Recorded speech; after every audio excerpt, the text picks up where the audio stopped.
I really like Infinity Train. I like Infinity Train so much, I decided to get my first tattoo of a quote from Season 2. I actually got it on Owen Dennis's birthday, March 13th, 2021. Owen Dennis is the creator of Infinity Train. It actually makes a lot more sense when you consider my first idea, which was to get a number on my hand. But it turns out tattoos don't work too well on hands, so I got this instead. Similar to Infinity Train, I had to compromise, but I'm getting ahead of myself. I wanted to make this video a lot more personal, both for me because of how much I care about the show, how I was impacted emotionally, how I view TV and movies and everything online so critically now, and the previous video I made being so greatly acclaimed. And for you watching this video, I originally had a one-on-one conversation right here at the train station about the show because Infinity Train deserves it. I just got sidetracked.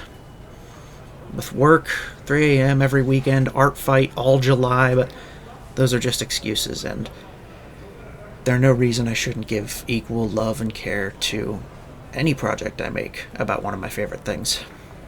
Some people might say, oh, just delay it and release it when you're ready. Don't push yourself too hard, which is a valid argument, but today, August 5th, 2024, unless you're watching this on Patreon or Ko-Fi Early Access, is yet another birthday. 5th anniversary of the premiere of the first episodes of Season 1. And if I'm being honest, Infinity Train deserves more than me being busy.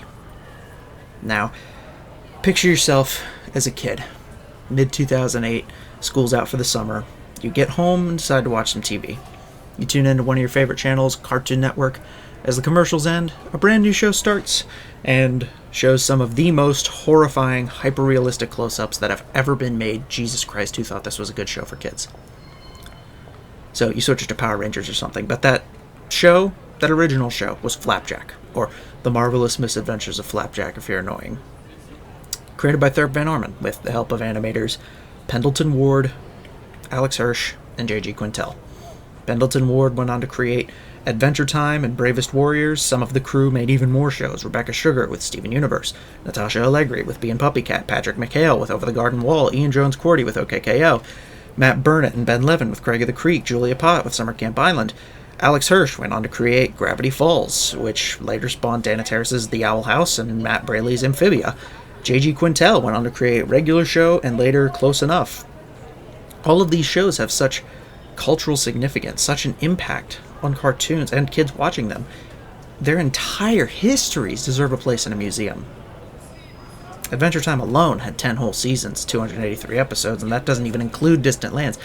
Regular Show had 8 seasons, 244 episodes, and enough lore to make sense out of Pops saving the universe with a hug. I might not know a lot about Craig of the Creek or Summer Camp Island, but I know they're loved by tons of people. And Craig of the Creek supposedly has really good diversity and LGBT representation, just like the Owl House, which seems to be loved by virtually everybody on the internet. Bee and Puppycat and Over the Garden Wall have small but very powerful fan bases, despite not breaking double digits in the number of episodes between them. Even Steven Universe, for all of its ups and downs, at least they had the balls to say, no, we're making the lesbians kiss. We don't care about international censorship. Put Ruby in a dress.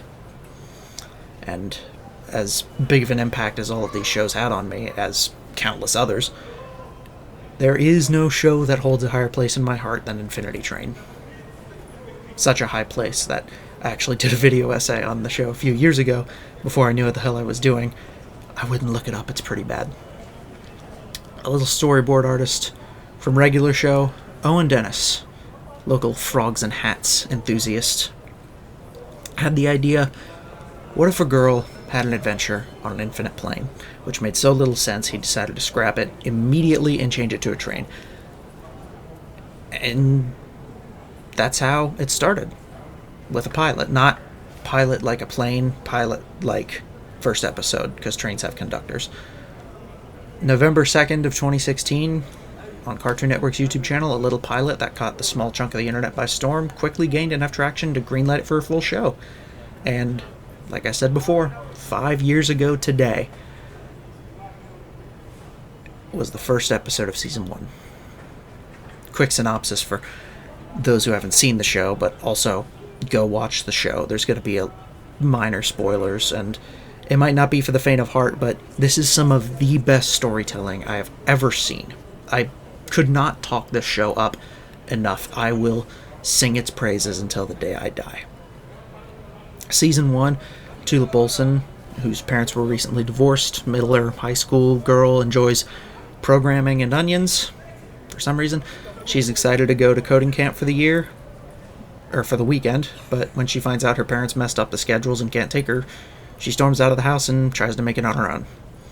She stumbles into a train station, and a train comes by that warps her into a magic train with infinite cars and infinite possibilities. She eventually learns that a number on her hand is correlated to emotional trauma, and working through the trauma brings her number down, which will let her off the train when she reaches 0. Along the way, she makes friends with a dog named Atticus, a little robot guy called 1-1, and the big subversion of expectation. They kill the dog. Yeah, they bring him back, but they show him dead on screen. There's a lot of death in this show. Enough to make me respect it just that much more, because they have the balls to do it. Season 2, Along Tulip's original adventure, she encountered a car full of mirrors, and her reflection, Mirror Tulip, or MT, is an entirely different person. After the episode, MT goes on their own adventure, meeting up with Jesse, another passenger, and slowly discovers who they really are, who they want to be, and how they might get off the train without a number. They're being chased by reflective police, known as the Flex, and they think that she should just be a reflection, that she shouldn't be her own person. And in a very partially shocking for new audience members and not at all shocking for seasoned veterans of the show, MT shreds one of those Flex on the wheel of the train. Season 3, and along MT's adventure, we encounter a couple cool kids named Grace and Simon, and they lead this train gang called the Apex that thinks having a higher number is like having a higher score in a video game. So they trash the place up, do whatever they want, but after they encounter a kid with a number that isn't working properly, Grace has a crisis of faith and realizes they've been wrong the whole time. Simon doesn't follow along with her crisis of faith and continues being a mean, trashy person, taking over the Apex, turning them on Grace, fighting her in the final episode, and a soul-sucking monster that we've seen since the first episode turns Simon to dust after he goes completely insane. Season 4, and we finally have a standalone adventure that doesn't connect back to any characters we've seen before, except I'm lying. The main villain from the first season is back. Ryan and Ming-Gi are bandmates, best friends. They're practically brothers, and they wind up on the train at the same time, with the same number, and they have to come to terms with their own emotional baggage, as well as the kinks and knots and tangles in their relationship. It's pretty fresh in my head, and I've only seen it once. I don't remember it too well. But unfortunately, that's where the show ends. Despite massive critical acclaim, and I mean massive, all 4 seasons have 100% on Rotten Tomatoes. Inside Out, Avengers, not even Spider-Verse was able to reach 100%. Despite hundreds of thousands of views on the pilot when it originally aired. Despite demand for the show being over 20 times more than the average demand for a TV show within 30 days of the first season airing. Despite the entire series being the 4th most watched show on HBO Max since the platform's release. Despite everything, the show is gone. I'm serious. When I said, go watch the show, you might have been confused when you Googled Infinity Train and couldn't find anywhere to watch. Some of the more intelligent of us might have thought, okay, Infinity Train was on Cartoon Network. They're owned by HBO. Their streaming platform is HBO Max. I'll go watch it there. And for the two of you that still have an HBO Max account, you might have been concerned when you searched Infinity Train and nothing came up. Nothing on HBO, no reruns on Cartoon Network. The pilot was taken off of YouTube. No digital purchases or DVDs or Blu-rays or anything from Vudu or Amazon or Apple or iTunes or Walmart, Target, Best Buy. Even the tweets on Cartoon Network's Twitter account, even anything mentioning the show, were all deleted. Gone. Poof. Vanished without a trace.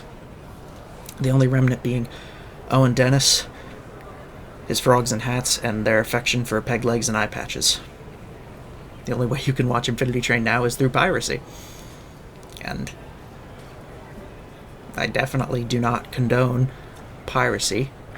So anybody who finds Infinity Train on a website like fmovies.24.2 or moviesjoy.2, which is movies.to, is denying the wishes of corporate overlords and watching a beloved show that was canceled halfway through production for a tax write-off or something. You should be ashamed of yourself.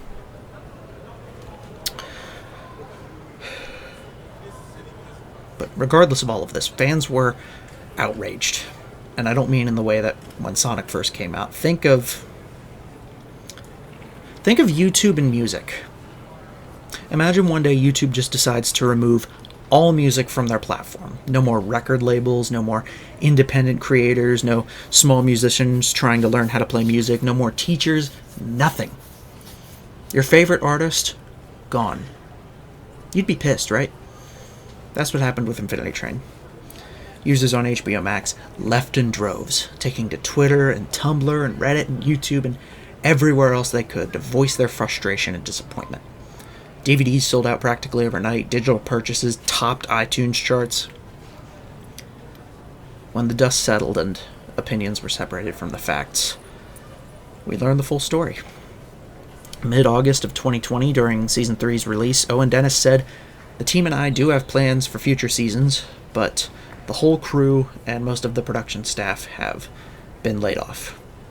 At least we're pretty sure that's what he said, because that tweet has since been deleted, along with any other tweet mentioning Infinity Train from Owen Dennis's account, not just Cartoon Network's. Another source claimed that viewership for Season 3 would determine the outcome of the following seasons, but the wisest of us knew this was not true. Season 3 reached critical acclaim once again, yet in March of the following year, Season 4 was confirmed to be the last. Even after another rousing success, arguably the most successful season, likely in an attempt by the fans to prove to Cartoon Network and HBO that the show was worth saving. Infinity Train, along with the King of Atlantis, Elliot from Earth, Esme and Roy, the Fungies, Mau Mau, Dodo, Odo, OKKO, Mighty Magiswords, Ollie and Moon, Squish, Summer Camp Island, Tig and Seek, Victor and Valentino, Yabba Dabba Dinosaurs, and plenty more were all erased from existence. For the most dedicated of fans, its untimely killing would continue to be felt in the coming years, the threat of artificial intelligence being the deciding factor in all media production, stealing our voices, our faces, our ideas, our everything. Production companies demanding more and more, earning more and more, never having enough, canceling beloved shows for whatever reason, taking them off their platforms and preventing viewers from watching so they couldn't ask for more. After all, they own the platform. What good would bad reviews do? The collective media industry agreeing cartoons are just for kids, and all the backlash from that. Even the writer's strike in 2023, 148 days of begging, of pleading, demanding appropriate wages, promising that our stories won't get flushed down the toilet when the CEO wants another yacht he never uses. They still take it all away. Infinity Train might be dead, but it certainly struck a mortal blow at Hollywood, and its lingering spirit will not rest in peace until it is joined by the mangled corpse of its creator.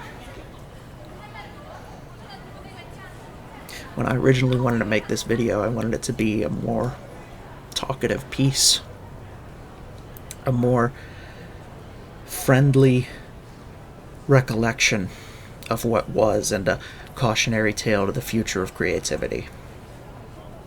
But now it's just a sad ramble on what was. But not all hope is lost. When Owen Dennis announced season 4 being the final season, he clarified that he didn't intend for the show to end this way. He remains open to continuing the show in the future, if only given the opportunity. An official art show for Infinity Train was held in California in late September of 2021. Art by the crew, exclusive merch, and a panel by Mr. Frog Hat Man himself. And the fans, they keep fighting. Even me, making this video years after its cancellation, 5 years to the day of the season 1 premiere, fans still get the show to trend on Twitter. The crew has ideas for seasons 5 through 8 for grief, guilt, revenge, acceptance. Owen Dennis planned on an Amelia-focused movie for season 5 and wanted to touch on Alzheimer's for season 8. Comic books, video games, a VR experience, solving puzzles in Corginia. As creators, we all have ideas. Ideas we love. Ideas we share. Ideas we'll never give up on. No matter how hard the world pushes us, we push it back just a little bit harder. The human spirit is indomitable. And much like Owen Dennis, I'm not giving up on Infinity Train.